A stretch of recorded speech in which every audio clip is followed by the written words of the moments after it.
Hello. Tonight's story is about Mara, an illustrator who spent 2 years writing anonymous letters to the unreachable Dr. Iris Vielle until an accident forced both women into the truth. Because sometimes love begins from a window and becomes real only when someone finally crosses the street. I used to believe there were two kinds of distance, the kind you measured in miles and the kind you built by hand. Miles were honest. They announced themselves on road signs and airline tickets. They could be crossed with gas money, decent shoes, a train schedule, a reckless phone call at 2 in the morning.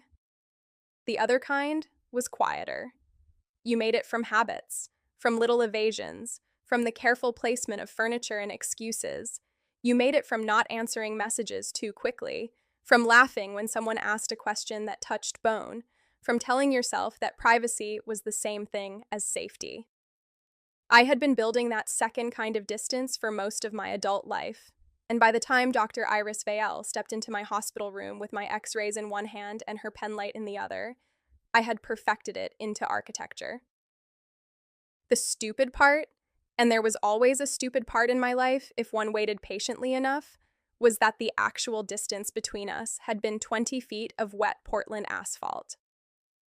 I lived on the third floor of a narrow brick building in Northwest Portland, the kind of building that pretended to be charming because the plumbing clanked with character and the radiators made threats at dawn.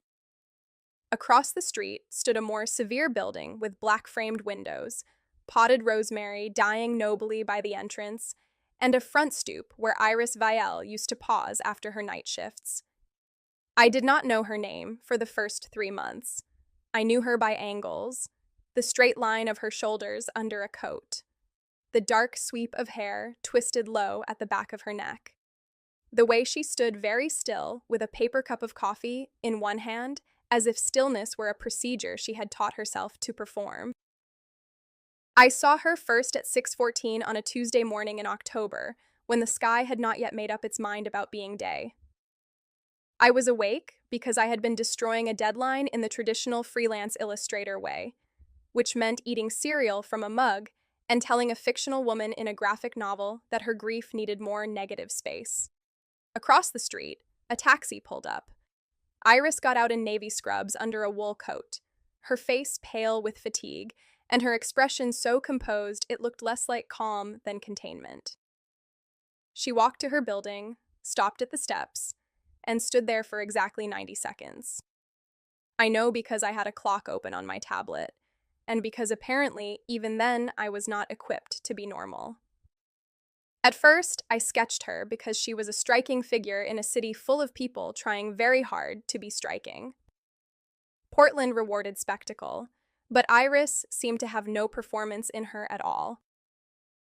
She was beautiful in a way that looked almost inconvenient to her, as if beauty were one more thing other people noticed and she had no time to manage. Her face had a disciplined elegance, high cheekbones, a mouth that rarely softened, eyes that seemed to absorb detail without granting permission to be read in return. I drew her standing with coffee. I drew her unlocking her building door. I drew the lean tension in her hand as she checked her phone. Then I drew her from memory in the margins of invoices, grocery lists, and once, humiliatingly, a form from my dentist. Writing came later. I had always been better on paper. As a child, I left notes under my mother's coffee mug when I was angry with her because saying I was hurt felt like stepping off a roof. In relationships, I sent long emails after fights and then sat in the other room, pretending not to listen for the notification. I made graphic novels because pictures let me tell the truth, while insisting I was only making things up. I knew how to draw a woman turning away from a door with a trembling hand. I did not know how to ask someone to stay. The first letter to Iris was not supposed to be a letter. It was a page in my sketchbook, a private exercise I wrote after seeing her come home in the rain, drenched to the collar, still pausing on her stoop like some stubborn priestess of exhaustion. I wrote, "You stand in the weather as though the sky has asked for a consultation. I want to tell you that you are allowed to go inside. I want to tell you that thresholds are not confessionals, though I suspect you know more about both than I do." It was melodramatic. It was overwrought. It was exactly the kind of thing a woman who lived alone and owned too many cardigans would write at 5:47 in the morning after too much coffee. I folded it because I was embarrassed by it. I put it in an envelope because apparently humiliation required stationery. Then, during a rush of errands, I placed it in the outgoing slot of the community mailbox instead of the electric bill I had meant to mail. I realized the mistake 12 minutes later while standing in line at the pharmacy with a box of cold medicine in my hand and the sudden certainty that I should be imprisoned for crimes against dignity. I told myself there was no way it would reach her. No name, no apartment number, just a line on the front written in a moment of ridiculous bravery or concussion, though I had not yet earned that excuse. For the woman across the street who pauses before going home. It reached her. I knew because 2 mornings later, she came home from the hospital, stopped on her stoop, and looked across the street. Not vaguely, not idly. She looked at my building as if she had discovered it had a pulse. That should have been the end. A rational person would have recoiled from the edge of her own weirdness and gone back to drawing commissions of haunted libraries for clients who use the phrase, "make it pop." A person with a working relationship to boundaries would have let the accident of the first letter remain an accident. I was not that person. I told myself that the second letter would apologize, indirectly. It did not. It said, "This morning, you looked as if sleep had signed a treaty with you and broken it before dawn." I left it with no name, no identifying detail, no return address. I slipped it into her building's mail slot at night, wearing a hoodie and the expression of a burglar whose only theft was emotional plausibility. Then there was a third, then a sixth, then a year. The letters were not love letters at first, though I suppose that was a lie only possible from inside them. They were observations, tiny offerings of witness. I wrote about the green scarf she wore twice, and then never again.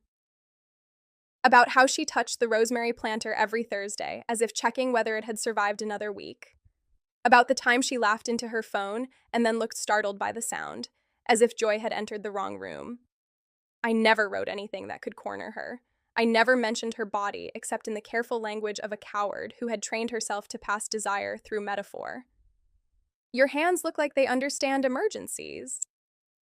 Your mouth holds silence the way some people hold a glass. Carefully, because spilling would be a mess. You are not as alone as you think. Forgive me. I know that is a strange thing to say from a stranger. I also never signed them. That was my great moral defense, as flimsy as wet paper and twice as transparent. I told myself anonymity protected her. It kept me from intruding. It made the letters less like pursuit and more like weather. I told myself she could throw them away if they made her uncomfortable. I told myself many things, because the human brain is generous with loopholes when the heart is being an idiot. For 2 years, Iris kept returning to her stoop, and I kept writing. Sometimes she would come home so tired she seemed to have been poured out of the hospital and left to set. Sometimes she would hold a letter at her side, folded between 2 fingers, and stare at the street as if listening for the person behind it. Once in winter, I saw her read one under the yellow lobby light. Her face did not change much. Iris's face was not a place where weather was allowed to gather. But she pressed the paper once to the center of her chest before folding it away, and I had to sit on my kitchen floor with my hands over my mouth like a teenager who had seen God in a dentist's office. I did not speak to her. Not once properly. We passed each other on the sidewalk 3 times. The first time, I pretended to receive an urgent text from no one. The second time, I dropped my keys and said sorry to the pavement. The third time, she held the door of the corner market for me, and I said thanks in a voice that suggested I had recently swallowed a harmonica. She nodded, and that was the entire history of our spoken relationship before the car hit me. The accident happened because I was watching her building instead of watching the crosswalk. There is no poetic way to say this. I wish there were. I wish I could say there was rain silvering the street, or fate tightening its elegant net. There was a delivery van idling at the curb, a man on a bicycle yelling into one earbud, and me with a tote bag full of apples I did not need. I had seen Iris's lobby light flicker on across the street.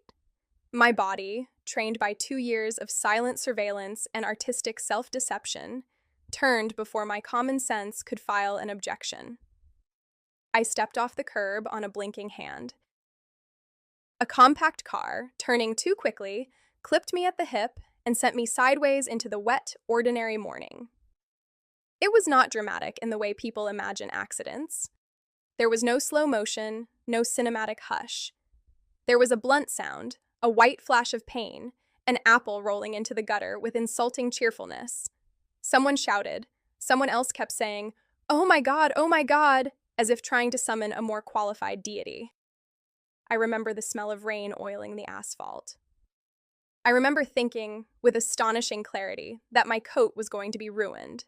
Then I woke up beneath hospital lights, and the world had been edited down to pain. My first thought was that my left shoulder had been replaced with a burning animal. My second thought was that breathing had become a negotiation conducted by hostile parties. My third thought, because I was consistent, if not admirable, was that there was a woman standing at the foot of my bed who looked exactly like the person I had been writing to for 2 years. Iris Vale held a tablet against her hip and looked at me with professional focus. She wore pale blue scrubs, her hair pinned back with severe efficiency, a stethoscope looped around her neck. The hospital light did not flatter anyone, but it seemed to recognize her and behave. She was not smiling. She was reading me the way I had watched her read the world, swiftly and without waste. "Ms. Calloway," she said, and my own name in her voice did something disastrous to my cardiovascular system, which felt unfair given her specialty. "You are at Portland General. You were struck by a vehicle near Northwest 23rd.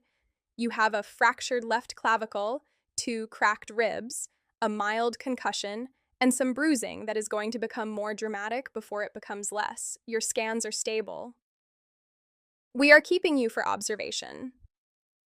I stared at her. This was not a medically useful response. "Do you understand what I just said?" she asked. What I understood was that the universe had chosen slapstick as its preferred method of revelation. I understood that the woman to whom I had anonymously written sentences like, "I think you carry loneliness with surgical precision," was now standing over me as an actual surgeon, discussing my ribs. I understood that I was wearing a hospital gown, which meant Iris Vael had entered my life at the exact moment when my dignity had been tied behind my neck with cotton strings. I said, "I always suspected crosswalks were emotionally manipulative." Her eyes flicked up from the tablet. For half a second, something almost like surprise moved there. That's one interpretation. My other interpretation involves a car. That one is better supported by evidence. It hurt to laugh, so of course I laughed. Pain brightened across my ribs like a struck match, and my face did something I hoped was stoic, but was probably barnyard. Iris stepped closer. "Try not to laugh." "Great," I whispered. "Now it's forbidden, so I'll do it constantly." She adjusted something near my IV. "Do you know the date?" I gave the date. I knew the president. I knew my name. I did not know how to survive Iris's hand briefly touching my wrist to check my pulse, though technically my pulse had survived worse. She asked if there was anyone she should call. I told her my best friend Danny already knew because Danny had a sixth sense for disaster and had probably felt a disturbance in the sarcasm. Iris said Danny had been contacted from my emergency information and was on her way. I nodded, then regretted it when my skull sent a formal complaint. "You'll be sore," Iris said. "You may have dizziness, nausea, some memory gaps. Your clavicle won't require surgery unless the alignment changes, but we'll monitor it." A thoracic consult was requested because of the rib fractures and the initial concern about your breathing. That's why I'm here. "Right," I said, as if I had not spent 2 years knowing her schedule with the religious devotion of a lighthouse keeper. Thoracic. Good. I was worried the hospital assigned surgeons alphabetically. Another flicker. Not a smile, exactly. The ghost of one seen from a great distance. We try to be slightly more intentional. She left after explaining the plan. I watched her go with the quiet horror of a woman realizing that the private wall on which she had projected longing had opened a door and walked through it carrying a tablet. Danny arrived 20 minutes later wearing a raincoat, red lipstick, and the expression she reserved for men who used the word females. She was small, sharp-boned, and beautiful in a way that made people underestimate how quickly she could dismantle them. We had been best friends since college, where she studied architecture and I studied illustration, and both of us majored unofficially in emotional mismanagement. She took one look at me and said, "You look like a Victorian orphan who lost a fight with a Prius." "Compact sedan," I rasped. "Of course you would correct the genre of your attacker." "I have standards." Her face softened, and for a moment all the cleverness left her. She touched the uninjured side of my head carefully. "You scared the hell out of me." I scared myself too, but in my defense, I did it with commitment.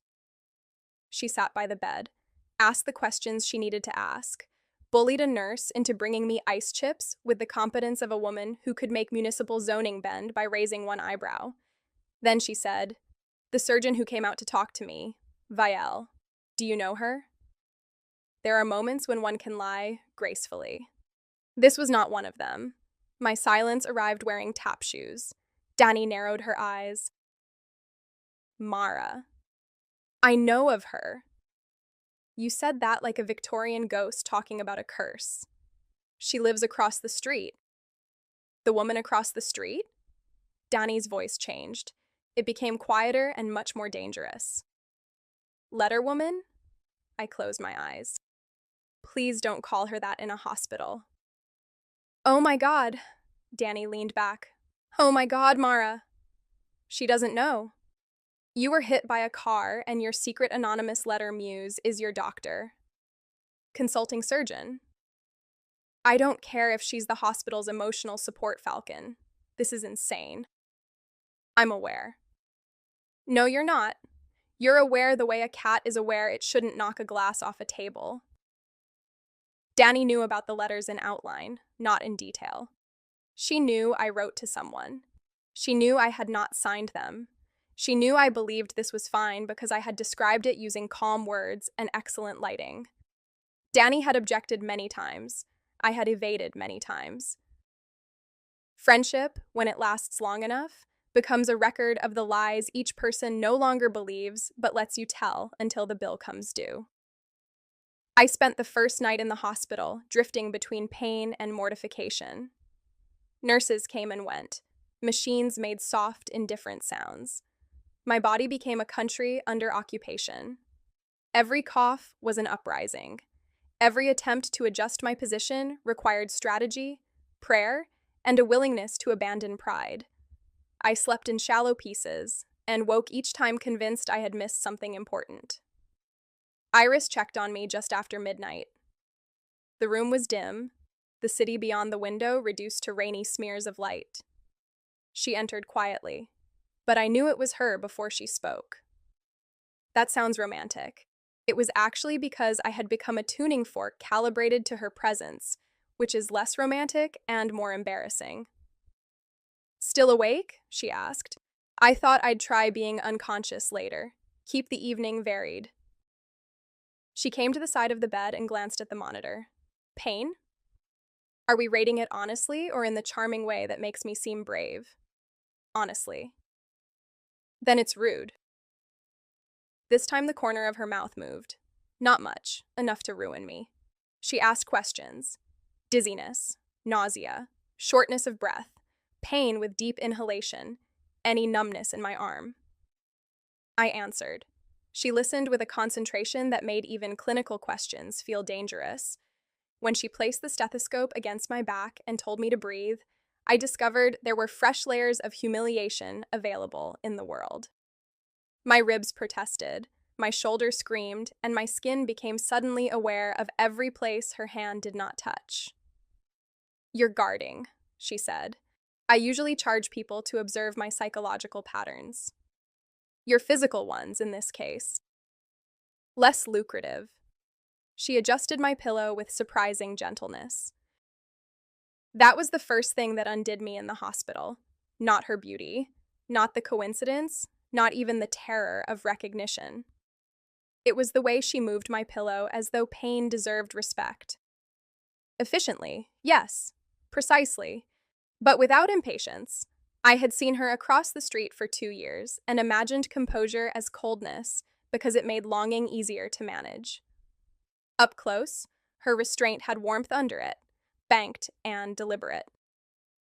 The next day, a nurse named Paula gave me a notepad and told me to record my pain levels, medications, and any symptoms between rounds.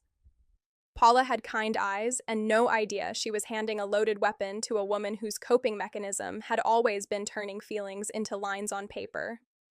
I wrote, pain 6, nausea mild, humiliation terminal. Then I drew Iris. By the time Paula returned, I had covered 3 pages with sketches of the woman responsible for my thoracic care. This seemed like a detail that would complicate my chart. I shoved the notepad under my blanket so quickly that my ribs detonated. Paula paused. "You okay?" I made a choice. Was it a good one? Historically unlikely.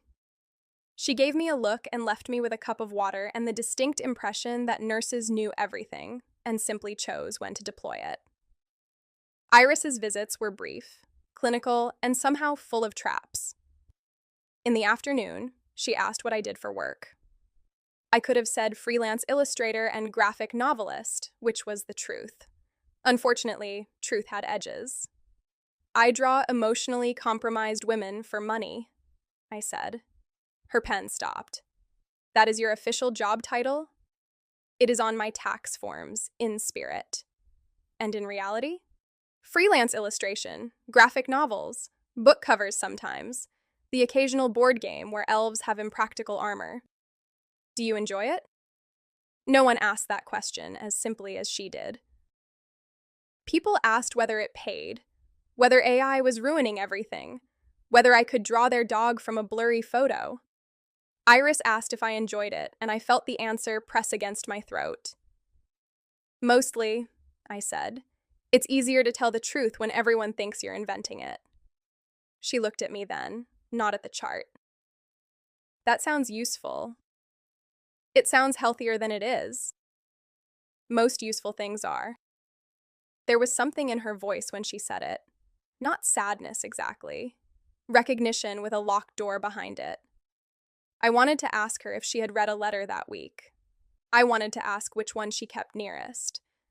I wanted to ask whether my sentences had ever felt like hands or just like weather. Instead, I made a joke about hospital pudding, and she allowed it to stand between us like a flimsy curtain. On the third night, the folded paper fell from her coat pocket. She had come in late, after some emergency had pulled half the floor's attention into a sharper rhythm. She wore a white coat over green scrubs, and the coat looked as tired as she did. There were faint marks at the bridge of her nose from protective glasses or lack of sleep. She checked my breathing, asked about pain, listened when I told her the medication made my dreams weird. "What kind of weird?" she asked. "I was being chased through Powell's by a very judgmental loaf of sourdough." That seems Portland-specific. It knew my name. Concerning. She turned to leave, and the pocket of her coat caught on the raised bed rail. The fabric tugged. A folded piece of paper slipped free and landed near my hip. I saw the handwriting before I understood anything else. Mine. It was folded into a small rectangle, softened at the edges from being opened and closed. There was no envelope, just paper, the cream stationery I had bought at an art supply store, and pretended was for invoices to clients who deserved theatrical billing. My handwriting leaned slightly left when I was trying to be careful. I recognized the loop of the Y in you. I recognized the dark pressure where the pen had paused. For a second, pain disappeared. The hospital disappeared. My body became only a pulse. Iris bent to pick it up. Her face changed so little that anyone else might have missed it, but I had spent 2 years studying the grammar of her stillness. Something closed. Not fear. Not exactly. Privacy returning at speed. Sorry, she said, tucking the paper back into her pocket. No problem, I said. No problem. As if my entire skeleton had not turned into bells. Her gaze moved over my face. I arranged my expression into what I hoped was polite, patient neutrality. Unfortunately, my face had never been a reliable employee. It tended to leak. Are you all right? She asked. Just ribs, I said. They've started a union. She did not smile this time. Her eyes remained on me a beat too long. Then she nodded and left. I did not sleep. She carried it. In her coat. Not in a drawer, not thrown away, carried. My ribs made breathing difficult, but they were amateurs compared to the pressure in my chest that night. I tried to reason with myself. There could be explanations. Maybe she carried all strange correspondence from anonymous strangers in case it became evidence. Maybe surgeons were trained to keep emotionally inconvenient paper near vital organs. Maybe she had meant to show security and forgotten. But I knew the softness at the folds. I knew what paper looked like when someone returned to it. The next morning, Iris came in with a resident and behaved as if nothing had happened. She reviewed my chart. She asked about pain. She told me my repeat imaging was reassuring. The resident, a nervous man with hair that looked apologetic, explained discharge instructions while I watched Iris's hands and tried not to imagine them unfolding my letter in a parked car. When the resident stepped out, Iris lingered. You are quiet today. I was recently hit by a car. I'm experimenting with gravitas. Is that what this is? Possibly. It feels similar to nausea. She studied me. You don't have to perform being fine. That sentence landed with surgical accuracy. I looked away first. Do you tell all your patients that? No. The room filled with the kind of silence that asks a question without mercy. I could have said something then. Maybe not everything, but something. I could have said, I think that paper is mine. I could have said, you don't know me, but you do. I could have said, I am frightened of how much I have given you while keeping the coward's privilege of being unseen. Instead, I said, I'm not sure I know how not to. Her face changed again, just slightly. Most people don't. They learn when something breaks loudly enough. My collarbone is very theatrical. It may be overqualified for the lesson. I laughed softly, carefully. She left with the faintest bend of her mouth, and I felt the strange terror of being understood by someone who did not yet know my name beyond the chart.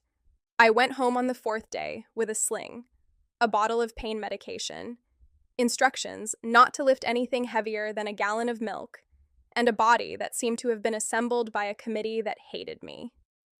Danny drove me home and installed me on my couch with the ruthlessness of a benevolent dictator. She brought soup, changed my sheets, placed water bottles at strategic intervals, and told me I was not allowed to die because she refused to explain my browser history to my mother. It's mostly art references, I said. That is what concerns me. My apartment looked different after the hospital, though nothing had changed. The same stacks of books, the same drafting table by the window, the same spider plant performing optimism. Across the street, Iris's building stood in the evening rain, its windows lit in scattered squares. For 4 days I had been away from that view, and returning to it felt like stepping back into a room where someone had been waiting. Danny caught me looking. Don't. I'm not doing anything. You're doing it in your face. My face is injured. Your face is obsessed. I did not argue. Pain made me honest in short bursts. The impossible distance returned with me. It had always been there, but now it had texture. I had seen the letter in Iris's pocket. I had heard my name in her voice. She had touched my wrist, adjusted my pillow, looked at me as if my jokes were not enough cover. The anonymous space I had built between us had been punctured, but not enough to make honesty inevitable. That was the cruel part. There was still room to hide. I tried to stop writing. On the 5th morning, I saw Iris come home. She was still in scrubs, her coat open, one hand holding coffee. She stopped on the steps as always, but the 90 seconds were different. She did not look exhausted so much as suspended. She stared not at the street, not at my building exactly, but at the space between. Then she reached into her coat pocket and touched something there. I wrote before I could stop myself. This is the first thing I have written since I learned that paper can be carried like a pulse. I should be ashamed of myself for continuing. I am, in several practical ways. But shame has never stopped the heart from making bad architecture. Today, you stood on the steps with coffee in your hand, and I thought, there are people who survive by becoming unreachable, and there are people like me who admire them from windows and pretend admiration is not a kind of reaching. I did not send them. That was the bargain I made with myself, and like most bargains made by frightened people, it failed in increments. The community courtyard event happened 2 weeks after my discharge, on a Saturday afternoon, gray enough to be legally recognized as Portland weather. Our 2 buildings shared a narrow courtyard behind them, a rectangle of brick planters, damp benches, string lights, and a communal grill that had survived 3 property managers and 1 small electrical fire. The event was allegedly a fall neighbor mingle, which sounded like something invented by people who use the word vibe in emails. Danny told me I had to go because isolation was not a recovery plan, and because she had personally watched me apologize to a ficus for bumping it with my sling. I went wearing a black dress I could pull over my head with one arm, boots, and the expression of someone attending her own parole hearing. The courtyard smelled of wet leaves, cheap wine, and veggie burgers losing hope. Neighbors clustered in small groups. A man from the 2nd floor explained composting to a woman clearly considering violence. Someone's terrier wore a sweater better than most of my clothes. Iris was there. Of course she was there. The universe had already declared its commitment to farce. She stood near the rosemary planters with a glass of red wine untouched in her hand, wearing dark jeans, a cream sweater, and a charcoal coat. Off-duty Iris was somehow more devastating than Surgeon Iris, because without the armor of the hospital, she looked not softer exactly, but less translated. Her hair was down, falling just past her shoulders in dark waves I had only ever imagined. She spoke to our building manager with polite attention and the faint strain of someone who had been socialized by wolves and medical conferences. Danny, may her name be entered in the ledger of betrayal, saw her and made an immediate decision. Let's say hello. No. Yes. I recently suffered trauma. You crossed against a blinking hand because you were ogling a surgeon. I was observing. You were Darwin Award adjacent. She took my good elbow and guided me across the courtyard with the serene cruelty of a woman who believed in exposure therapy when it involved other people's secrets. The building manager beamed. Mara, there you are. Have you met Dr. Vielle from across the way? Time slowed, but not romantically. More like a computer freezing before losing unsaved work. Iris turned.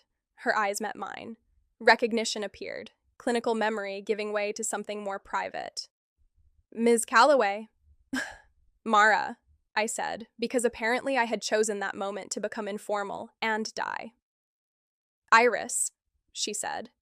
Her name in her own voice felt like a door opening inward. The manager said something about the accident, about how lucky I was, about drivers being maniacs. I made suitable noises. Iris's gaze moved briefly to my sling, my face, the place where my ribs made every breath careful. How are you healing? She asked, slowly and with unnecessary commentary. That sounds consistent with your hospital course. Danny coughed in a way that meant she was enjoying herself and would pay for it later. The manager wandered away to rescue the composting woman. Danny, instead of behaving like someone who loved me, said, "Mara writes and draws for a living," then vanished toward the wine table with the moral flexibility of a cat burglar. Iris looked at me. "You write?" It was a small question. No one else would have heard the change in it. I heard it because my entire life had narrowed to the space between her words. "Illustrated things," I said. "Graphic novels. Some prose. Some scripts. Mostly lies with good lighting." Something moved across her face, swift and controlled. Interest, perhaps, or recognition without evidence. "Do you publish under your own name?" "Usually. Sometimes under initials if the client is embarrassing." "What qualifies as embarrassing?" "Anything involving shirtless centaurs and the phrase, 'Forbidden Kingdom.'" Her mouth curved. A real curve this time. Brief, but there. "I see." "Do you?" "Not visually, thankfully." I laughed, then winced. She noticed immediately, her attention sharpening. "Ribs?" "Pride, mostly. The ribs are unionized but manageable." She stepped closer without seeming to decide to. "Are you still dizzy?" "No." "Headaches?" "Only when my insurance portal emails me." "That is not a concussion symptom. That's a human condition." It was almost conversation. It was almost ordinary. The absurdity of that nearly undid me. We stood under string lights in a damp courtyard, two women who had technically met in a hospital after one had been struck by a car while watching the other's building, discussing headaches as if beneath us lay no archive of anonymous longing. Iris asked about my work again, more carefully. I told her about my current graphic novel, a story about a woman who inherits a house that changes rooms depending on what she refuses to remember. Iris listened in a way people rarely listen to art talk, not waiting for the practical part, not asking whether it would sell. "So the house is avoidance made physical," she said. I stared at her. "Yes." "That sounds exhausting to draw." "It is. I keep having to invent new wallpaper for repression." "What does repression look like in wallpaper?" "Subtle florals. Aggressively tasteful." She smiled into her wine glass, and I felt the dangerous sweetness of making her smile, not receiving it by accident, earning it. Then her gaze dropped to my right hand, where I had unconsciously rubbed my thumb against the side of my index finger, the place where ink often stained after writing. I stopped. Too late, perhaps. Her eyes returned to mine. There it was again. Something quick behind the composure, a calculation she did not let finish. "Mara," she said, as if testing the shape. "Yes?" "I'm glad you're healing." It was not what she had meant to say. I knew that with a certainty that made my mouth go dry. "Me too," I said, very attached to the concept. The courtyard lights trembled in the wind. We stood too close for neighbors and too far for what the letters had made of us. Then someone called Iris's name from across the courtyard, and she stepped back into herself. After that, she began appearing in small ways. Not dramatically. Iris was not dramatic. Drama would have been easier to dismiss. A dramatic person would have left roses or a confession, or perhaps a note with her phone number written in decisive black ink. Iris left coffee. The first cup appeared outside my apartment door on a Monday morning, balanced on the floor with a napkin tucked beneath it. No note, just a paper cup from the corner cafe, the one with the terrible logo and excellent espresso. I stared at it for a full minute before checking the hallway as if the culprit might be hiding behind a fern. The cup was warm. The label read, "Oat milk latte, extra shot." I drank it standing in my kitchen, horrified by how right it was. The next day, nothing. The day after that, a paperback slid beneath my door. A slim collection of essays on solitude and cities. On the title page, no inscription. But halfway through, a paragraph had been marked with a pencil line so faint I nearly missed it. The line said, "Strangers are the witnesses we are not yet brave enough to ask for." I sat on the floor with the book in my lap until my tea went cold. I had written 6 months earlier. Perhaps a stranger is only someone who has not yet been given the burden of being asked to stay. Iris remembered. Or she suspected. Or she had a mind like a locked cabinet and was pulling the handles one by one. I tried to tell myself these gestures could be random.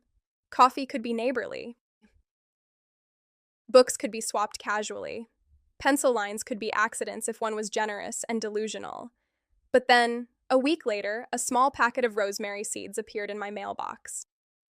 The note, printed from a computer to hide handwriting, read, "For the planter that keeps trying." I almost dropped it. The rosemary planter. The one outside her building. The one I had mentioned in a letter a year before. I have become invested in the survival of the rosemary by your door. It is a ridiculous plant, mostly twig and stubbornness. I respect it deeply. She was answering. Not openly. Not yet. Iris was moving through the same oblique language I had used, only with objects instead of pages. Coffee, a book, seeds. She was building a bridge from the other side, plank by plank, each one plausible enough to deny. My terror deepened beautifully. Danny noticed because Danny noticed everything and considered subtlety a coward's sport. She came over one evening with takeout and found me staring at the rosemary seeds on my kitchen table as if they might explode. "Is this a hostage situation?" she asked. "Worse."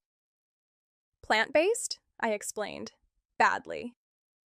Danny listened without interrupting, which was how I knew the lecture would be catastrophic. "So," she said when I finished, "Doctor across the street is now sending coded responses to your anonymous emotional smoke signals." I wouldn't phrase it that way. No, you would phrase it in a letter and make it sound like rain. That's hurtful and accurate. She knows, Mara. She suspects. She knows enough to buy seeds. She may simply be passionate about herbs. Danny stared at me. "I am begging you to hear yourself." I did. That was the problem. One of those drafts was on my desk when Danny came over on a Thursday afternoon. I had meant to put it away. I had also meant to become a person who confronted her feelings before they required emergency services. So clearly, intention and execution were not on speaking terms. Danny arrived with groceries because she claimed my refrigerator looked like a bachelor poet had died in it. I was in the bathroom attempting to wash my hair without moving my left shoulder when she called my name in a tone that made the water feel suddenly cold. I came out with a towel around my neck. Danny stood by my desk holding the page. I knew which page it was before she spoke. The latest draft. The worst one. The one that began, "I have loved you safely for so long that the safety has begun to rot." My stomach dropped. "Danny," I said. She looked at me, and the anger in her face hurt because it was braided with fear. "How long were you going to keep doing this?" "Please put it down." "No, that's private." That is exactly the problem. We stood there in my apartment, surrounded by groceries and wet hair and every defense I had ever mistaken for a personality. Danny's hand trembled slightly around the paper. "You have spent 2 years," she said, "being in love through the mail with a woman who lives 20 feet away." It's not that simple. It is exactly that simple, and all the complicated parts are just where you hid the knife. I flinched. Danny saw it and did not soften. Not yet. "You called it protecting her," she continued. "You called it art. You called it not intruding. But you have been giving her the most intimate parts of you while making sure she couldn't ask anything back. That isn't fair." "No, Mara, it isn't. None of this is fair. Not to her and not to you." Anger rose in me because shame needed somewhere to go. "You think I don't know that? You think I wake up every morning proud of being like this?" "I think you wake up every morning and find a prettier sentence for it." That landed so hard I had to sit down. Danny placed the page on the desk. Her voice changed. Lower. "I love you. I love you more than almost anyone on this planet, which is why I am saying this instead of helping you decorate the prison." You are not protecting yourself anymore. You're preserving the exact wound and calling it architecture. I pressed my good hand to my mouth.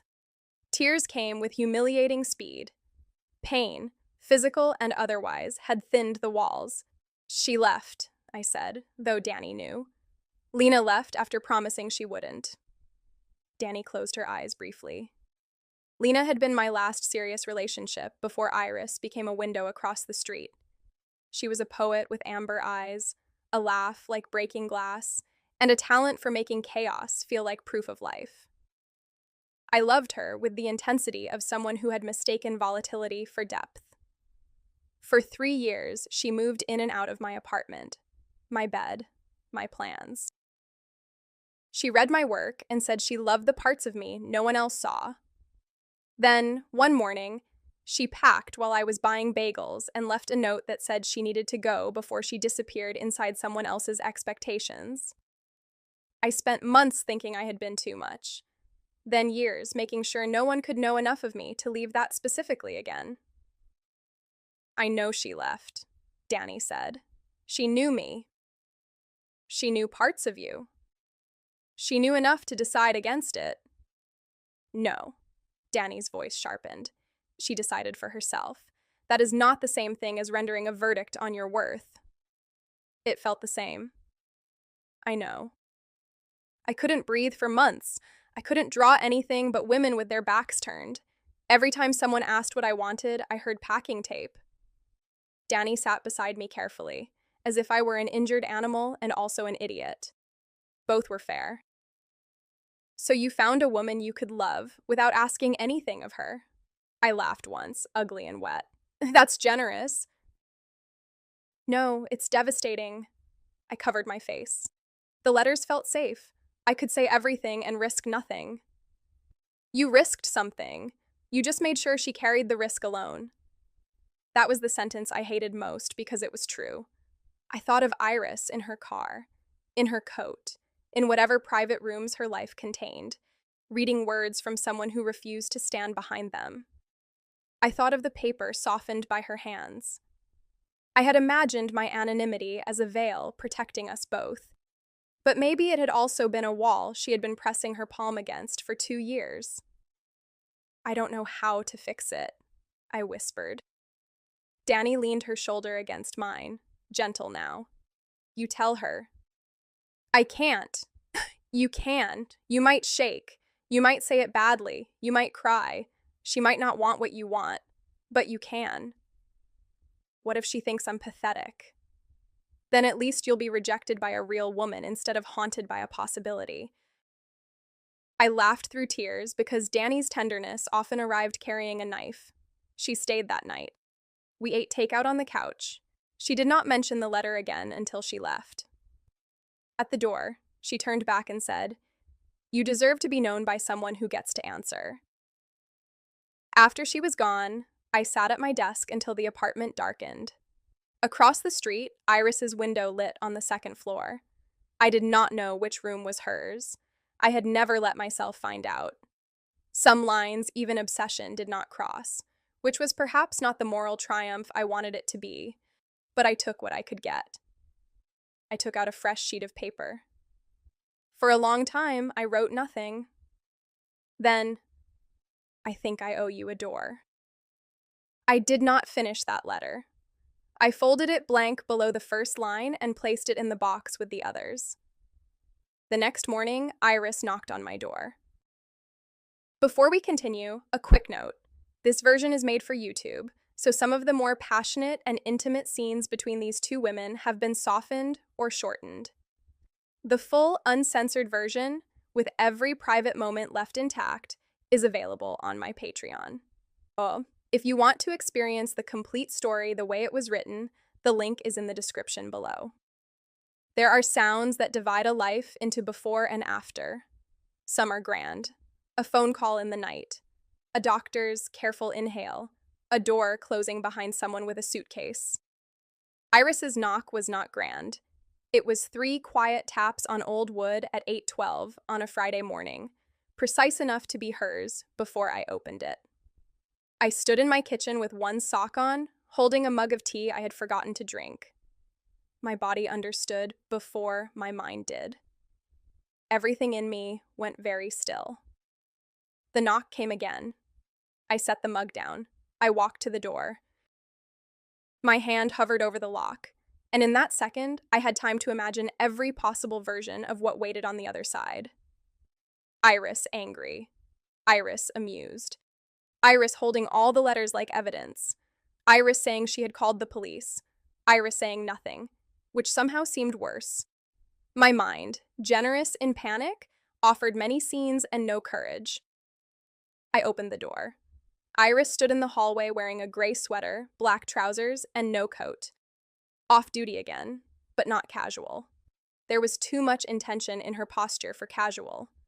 Her hair was loose, damp at the ends, as if she had showered and not quite dried it. Under one arm, she held nothing. In her right hand, she held a folded letter. An early one. I recognized the paper immediately, the faint blue edge of stationery I had used before switching to cream.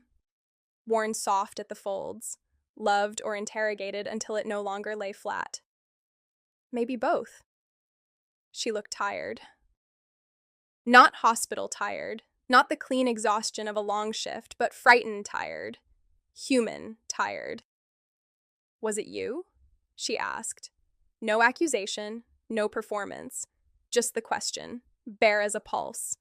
My first instinct was to lie. It rose automatically, a reflex honed by years. I could have said I didn't know what she meant. I could have laughed. I could have performed confusion with enough competence to buy time. But behind her, the hallway stretched narrow and dim, and in her hand was 2 years of my voice asking to be given a body. Yes, I said. The word was small. It still seemed to take up the whole building. Iris closed her eyes once. When she opened them, something in her face had shifted, not loosened exactly, but unfastened. May I come in?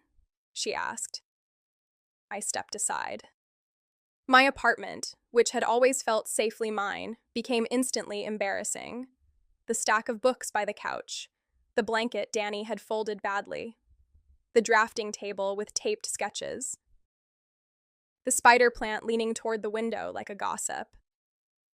Iris entered quietly, looking at nothing too long, which somehow made it more intimate. Her eyes flicked to the window facing her building, then away. I shut the door. My heart was so loud it seemed rude. For several seconds, neither of us spoke. Iris stood near the kitchen table. I stood by the door because escape routes were apparently my heritage. The letter remained in her hand. I should have asked sooner, she said. I should have told you before there was anything to ask. Her mouth tightened faintly. Why didn't you? I had rehearsed this question in 100 cowardly versions, usually while alone, usually with better dialogue. In reality, all the elegant explanations scattered. Because I was afraid, I said. Of me? Yes, no, not exactly. I pressed my fingers to my forehead, then dropped my hand because hiding my face felt like a bad beginning. I was afraid of what would happen if you became real. Iris looked at me for a long moment. I was real. I know. Did you? That was fair. It cut, but cleanly. I knew you were a person, I said. I tried very hard to write like I knew. I didn't want to turn you into some idea. And yet, I repeated. She looked down at the letter. This was the first one I kept in my coat. I knew the line on that one without opening it. You came home one morning and stood in the rain so long that your coffee went cold. Her eyes lifted. You remember? I remember all of them. A breath moved through her. Not quite a laugh. Not quite pain. So do I. That undid something in me so quickly I had to grip the edge of the table. She saw. Of course she saw. Iris saw everything when she allowed herself to. I didn't know who you were, she said. At first I thought it was a joke. Then I thought it was cruel. Then I thought... She stopped. What? I thought no cruel person would notice those things. The apartment seemed to lean closer. She unfolded the letter, not to read, but to hold it open between us. My handwriting looked younger, more careful, less aware of the damage it could do. You wrote, "I hope someone somewhere tells you that endurance is not the only proof that you are alive." Her voice changed on the line. She had memorized it. I received this after a 36-hour shift during my 3rd year of cardiothoracic fellowship. I had not slept. I had eaten half a protein bar from the pocket of a coat I no longer owned morally. I had lost a patient that morning. I stopped breathing. He was 42, she said. 2 children, a wife who kept asking me whether he heard her at the end. I gave her the answer we give when we cannot give the truth. I walked to my car afterward and sat there with my hands on the steering wheel, and I could not move. Then I opened my bag and found this letter. Her eyes shone, but the tears did not fall yet. Iris, even then, seemed to negotiate with her own body before granting it anything. "I read that sentence," she said, "and I cried, not elegantly, not in a contained way. I cried so hard a security guard knocked on the window to ask if I needed help, which was an excellent question and very poorly timed." A laugh broke out of me, then turned into a sob. I covered my mouth. "Iris, I have never told anyone that," she said. "I didn't know." "I know you didn't." The gentleness of it was worse than anger. "Iris, I'm sorry." "For what?" "For making myself a ghost in your life. For taking something from you without giving you the chance to know where it came from. For being—" I searched for the word and found only the ugly one. "Cowardly." Her gaze held mine. "Yes." I flinched. "And," she continued, "not only that." It was such an Iris answer that I almost laughed again. A diagnosis with complications. She folded the letter along its old lines. "I have been angry with you since I suspected." "When was that?" "In the hospital, when the letter fell. You looked as though someone had opened your chest without anesthesia." "Accurate." I told myself it could be the concussion. "I wish." "Then at the courtyard, when you said you wrote, I knew. Not fully, but enough. Your face when I asked if you published under your own name was—" She paused, and a faint curve touched her mouth. "Not subtle." "I have many gifts. Espionage isn't one of them." "No." The almost smile vanished. "I was angry," she said again, "because I had built a person out of those letters. Not a fantasy exactly. I knew the writer would be flawed. Anyone that perceptive and that evasive had to be a disaster." "Fair."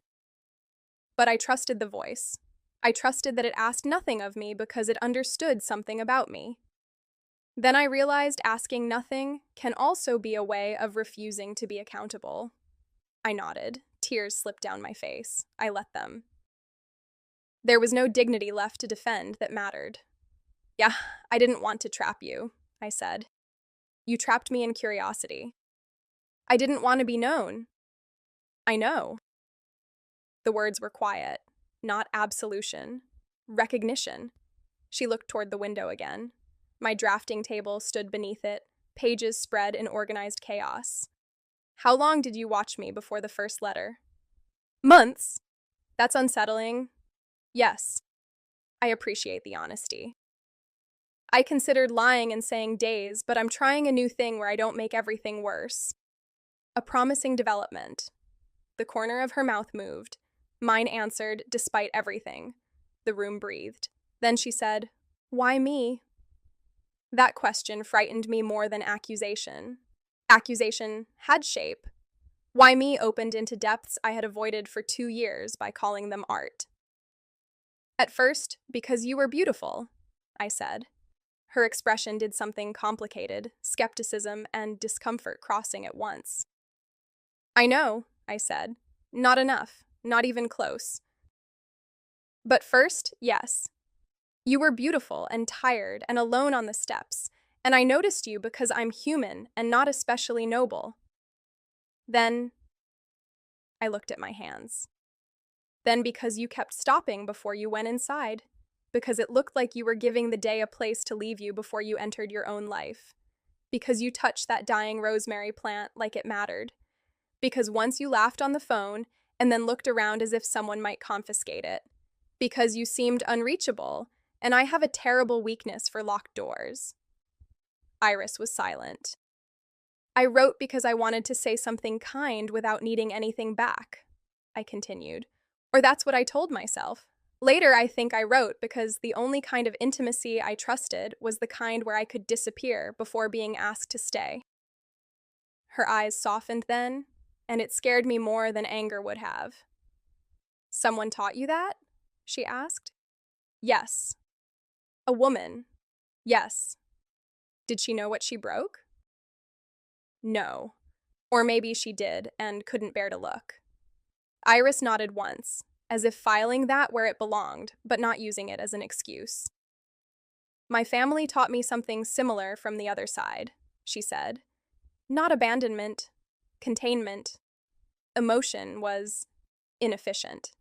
My father is a vascular surgeon. My mother is a judge. In our house, distress was permitted only if it led to a plan. If you cried, someone asked what solution you proposed. If you were afraid, someone asked whether fear improved outcomes. That sounds lonely. It was productive, she said, then gave a small, humorless laugh, which is what they would have called it. I imagined Iris as a girl in some clean, quiet house, learning to put every feeling into a locked drawer because the adults praised the absence of mess. I imagined her hands smaller, already careful. The ache that moved through me was not pity. It was recognition wearing a different coat. The letters were the first thing in years that did not ask me to become less tired before being seen, she said. They arrived without context, which should have made me throw them away. Instead, I waited for them. I hated that I waited for them. Then I was afraid they would stop. I tried to stop after the hospital. I know. How? You stopped for 4 days. She said it simply, and my mouth parted. You noticed. I noticed. Her fingers tightened slightly around the old letter. Those were not good days. I had thought terror was the main feeling in the room. It was not. There was terror, yes, but beneath it something larger, more devastating. The knowledge that our separate loneliness had been communicating long before either of us agreed to meet it. Iris, I said, what do you want from me now? She looked at me as if I had asked the question she most feared and most needed. I don't know, she said. It was not disappointing. It was the most honest thing anyone could have given me. I know I want the truth, she added. I know I don't want another letter from a ghost. I know I am angry and grateful, which is a ridiculous combination and clinically inconvenient. I can stop writing. Her face changed sharply. That isn't what I said. My heart struck once, hard. She took a breath. I don't want you to stop being the person who wrote them. I want you to stop hiding behind her. For a long moment, I could not speak. I don't know how to do that well, I said finally. Neither do I. She looked down at the letter, then back at me. I am very good at operating inside a chest cavity. I am less good at standing in an apartment with a woman who apparently knows the entire emotional biography of my front steps. Understandable.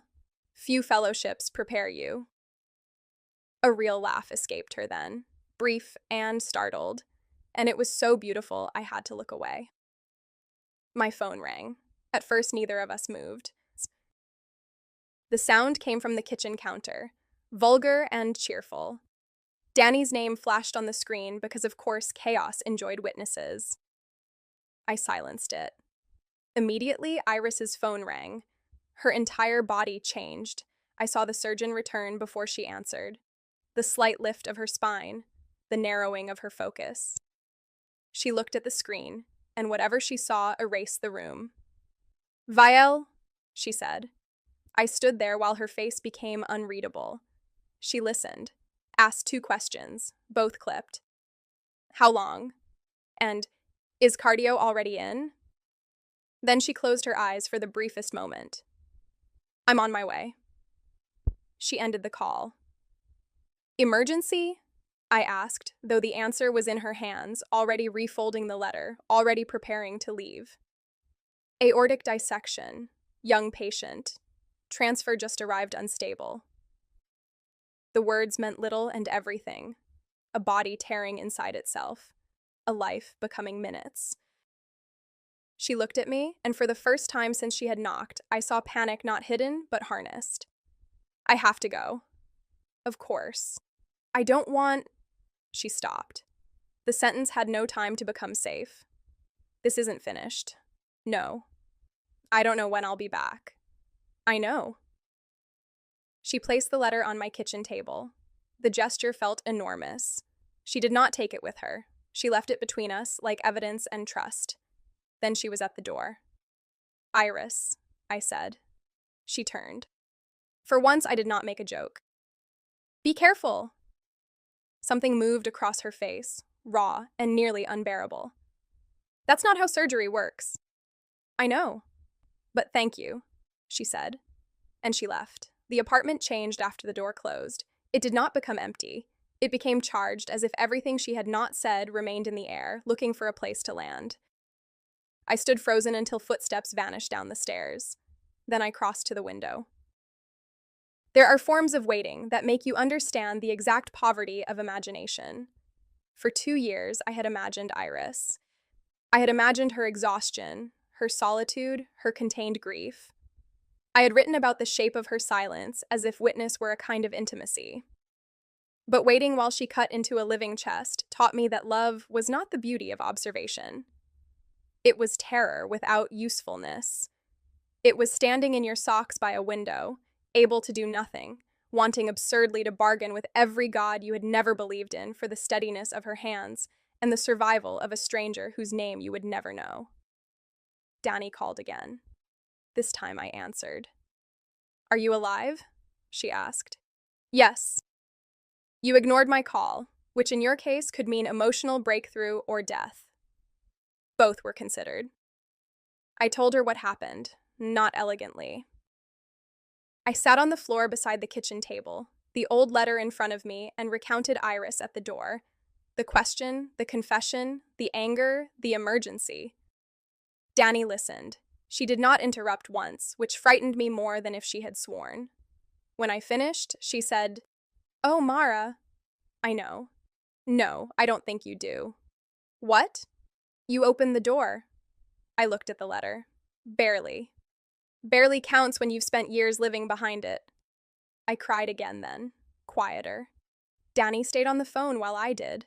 She did not fill the silence with advice. Sometimes friendship was someone breathing on the other end of the line while your life rearranged its furniture. Night gathered around the apartment. I stood by the window, made tea I did not drink, and checked my phone, though no message had any reason to come. At 2, I wrote a line on a fresh page. I thought distance was a mercy until it left me with no hand to hold while you were gone. Then another. This is not a letter from a ghost. Then I stopped, because that was the truest thing and it frightened me. At some point before dawn, I understood that I loved her. Love, when it finally became undeniable, was not a lightning strike. It was the quiet collapse of every structure I had built to avoid naming it. At 5:43, I saw a taxi stop across the street. I was at the window because I had not really left it. Dawn had begun as a pale loosening in the sky. The street shone with overnight rain. The taxi's door opened, and Iris stepped out. She wore scrubs. Her hair was tied back badly, strands escaping around her face. Her shoulders were curved with exhaustion. In one hand, she held a paper cup of coffee. She paid the driver, crossed to her building, and stopped on the front steps. Exactly as I had seen her the first time. For a moment, the past folded over the present so perfectly that I could not move. There she was, the woman on the steps, The figure I had turned into sketches and sentences because wanting from a distance had seemed survivable. Only now I knew the line of her voice when it broke. I knew she hated waiting for letters, and waited anyway. I knew she did not want ghosts. I knew enough to be afraid properly. She stood there, coffee in hand, and did not go inside. I looked at the page on my desk. The last letter. It was only half a page, written in the hours before dawn with a steadier hand than I felt. I folded it once, not into a hidden rectangle, just once, so my name at the bottom remained inside until she opened it. Then I put on boots over mismatched socks, grabbed my coat, forgot my keys, remembered them, and went downstairs. Every step hurt. My collarbone complained. My ribs made an argument for cowardice. I ignored them. The lobby smelled of old wood and rain. The front door stuck, as it always did, requiring a hard pull with my good arm. The street between our buildings waited, 20 feet wide, slick with morning light. This time, I looked both ways. I crossed. Iris saw me halfway and went very still. Not the old stillness, not containment. This was surprise held carefully because she was too tired for armor. I stopped at the bottom of her steps. For 2 years, I had imagined this distance from above. From the sidewalk, it looked absurdly small. "Hi," I said. Her eyes moved over me, taking in the coat, the sling, the letter in my hand, the fact that I had crossed in the early morning without disguise or metaphor. "Hi," she said. Her voice was rough with exhaustion. It went through me. "Did the patient?" I could not finish. Iris looked down at her coffee. For a second, I feared the answer. Then she nodded. "Alive. Critical, but alive." I exhaled so hard my ribs protested. "Good." "Yes." She looked beyond me to my building, then back. "You crossed the street." I did. Safely? Painstakingly. I may have overperformed looking both ways. A faint, exhausted smile touched her mouth. "Good." We stood there in the pale morning. A cyclist passed. Somewhere a bus sighed at the curb. The city began its ordinary day around the extraordinary fact that I was not in my apartment and she was not unreachable. I held out the folded page. "I wrote this last night," I said. "It's the last anonymous letter." Her gaze dropped to it. She did not take it immediately. "Anonymous?" "No," my hand shook. I let it. "This one is signed." Iris looked at me, and all the fatigue in her face made her openness more frightening, not less. She took the letter with both hands, as if it were something fragile and practical. She unfolded it there on the steps. I watched her read. There were only a few lines. "I thought distance was a mercy until it left me with no hand to hold while you were gone. I thought being unknown would keep me safe, but it only made me lonely in a room full of my own words. I am here now. I am frightened. I am sorry. I am not asking you to forgive me quickly. I am asking to be someone you can answer. Mara." When she reached my name, her eyes closed. I did not speak. For once, I understood silence as something other than hiding. It could be room. It could be respect. It could be the place where another person was allowed to arrive at herself. Iris folded the letter slowly. "Mara," she said. "Yes." I am too tired to say anything elegantly. I have never required elegance. I once ate cereal from a measuring cup because all my bowls were dirty. The laugh that came out of her was small and broken and beautiful. Then she covered her mouth, and I realized she was crying. I stepped up one stair before I could talk myself out of it. "Iris." She shook her head once, not refusing me, refusing her own reflex to stop. "I spent 10 hours inside someone's chest," she said. "I came home thinking I would stand here for 90 seconds and put myself away before going inside. Then you crossed the street. I should have done it sooner." "Yes," she said. I nodded, tears burning. "And," she added, "you did it now." The words settled between us. not erasing anything, not fixing 2 years, but opening the possibility of time that did not have to be spent in hiding. I don't know how to do this, I said. Neither do I. I might be terrible at it. I have suspected. Despite everything, I laughed. Rude. Evidence-based. She stepped down one stair, bringing us nearly level. Up close, she smelled faintly of hospital soap, coffee, and rain. Her eyes were tired beyond measure, but they did not look away. I don't want to be a story you tell from a window, she said. You aren't. I don't want to be an idea that never gets to disappoint you. You will definitely disappoint me. You probably alphabetize spices by surgical relevance. I don't cook enough to own spices. See? Already disappointing. Her mouth curved, and the curve trembled. And I don't want you to become only your guilt.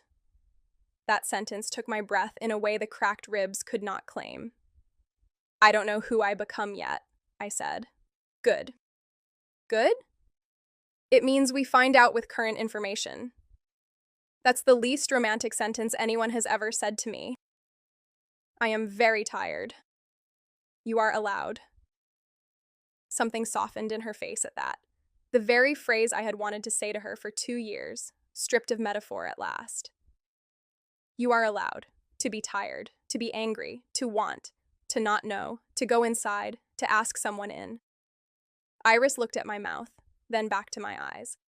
The movement was so small that it could have been missed by anyone who had not spent years learning her weather. I did not miss it. My entire body became a question. Can I kiss you? She asked. There it was. Direct. Terrifying. Kind. Yes, I said. Then, because honesty had apparently become a habit at the worst possible speed, please. She came closer carefully, mindful of my sling, my ribs, all the tender evidence of impact. Her hand rose, hesitated near my face, and I nodded. Her fingers touched my cheek with a gentleness that made my eyes close before her mouth reached mine. The kiss was quiet. For 2 years, I had written around desire as if naming it would make me less safe. In that kiss, safety was not the absence of risk. It was the presence of permission. Her mouth asked and answered. Mine did the same. We were careful because my body required it, but careful did not mean distant. If anything, it made every small pressure more devastating. The brush of her thumb along my cheek, the breath she took when we parted by a fraction. The way she rested her forehead against mine afterward, as if standing had become a shared task. I kept them all, she whispered. I know. Not all in my coat. I hoped not. Hoped. That would be a filing issue. Her laugh touched my mouth. Mara. I kept drafts too, I admitted. Unsent ones. I want to read them. Panic flickered. She felt it. Her hand stilled. Not now, she said. Not before you're ready. I want to show you, I said, surprising myself. Not all at once. Some are mortifying. I look forward to the mortifying ones. You say that now. I am a surgeon. My threshold is high. Emotionally? No, but perhaps improving. We smiled at each other like people standing on the edge of a country they had both pretended not to seek. Iris sighed. Mr. Han will tell the entire building by noon that I have assaulted a recovering patient. Technically, I came to you. That will be omitted. I'll provide a statement. You have a history of unreliable written communication. Ouch. She smiled, and it was tired, real and entirely hers. Come inside, she said, then paused as if the invitation startled her. Only for coffee, and because you're shaking. I am not. You are. Fine, but some of that is emotional growth. Then we should monitor it. I looked up at her building, at the door she had paused before for 2 years. The threshold was no longer an image in a letter. It was wood, brass, chipped paint near the handle. It was real. So was the woman holding my signed letter in one hand and offering me the other. I took it. Her fingers closed around mine, carefully. We went up the steps together, slow because of my ribs and her exhaustion, slower because neither of us seemed willing to rush the crossing of that final small distance. At the door, Iris stopped. Habit, I realized. The old 90 seconds. This time, she did not stand there alone. She looked at me. I used to think if I paused long enough, I could leave the hospital outside. Did it work? No. I squeezed her hand.